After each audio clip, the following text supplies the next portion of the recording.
Et ça, c'est le plus grand camion du monde.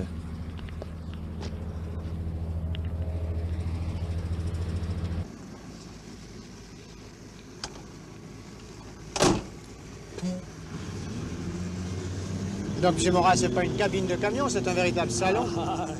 C'est un peu ce qui fait la valeur de ce véhicule, là, avec l'équipement intérieur, frigorifique et un réchaud à gaz. Quelle est la largeur de la cabine? 5 mètres.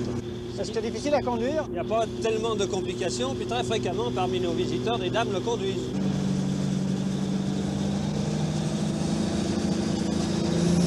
Ses caractéristiques générales, en démarrant par sa puissance, qui est un moteur de 700 chevaux, les vitesses sont entièrement automatiques. Avec les plages des différents convertisseurs, on arrive à faire 15 à 16 vitesses. Son poids total, 64 tonnes à vide, et ce qui permet, dans les zones très très difficiles, de transporter de 60 à 80 tonnes de charge utile, avec des gravissements jusqu'à 45% de rang.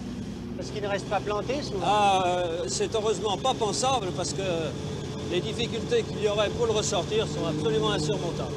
C'est une chose qui n'est jamais arrivée, qu'on plante le véhicule dans n'importe quel endroit. Mais quelle est la surface portante en fait? 9 mètres carrés.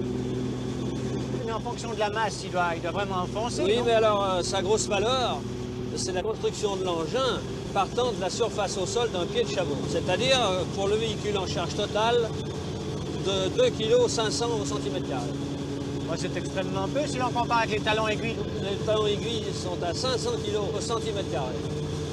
Combien de véhicules existe-t-il de ce type-là? Il existe 4 véhicules, dont 2 au Sahara, un troisième qui travaille à l'énergie atomique à Bessines, et le quatrième que vous avez devant vous, qui sert surtout pour faire pas mal de trucs exprès. Con sus 100 toneladas y sus 5 metros de anchura, este camión lanzado por la industria automovilística francesa es presentado en público en contraste con un cochecito utilitario que puede pasar entre sus ruedas sin rozarlo siquiera. Una grúa flotante del puerto del Havre traslada el gigantesco camión a bordo de un barco mercante para su embarque hacia los Estados Unidos, donde va a ser exhibido.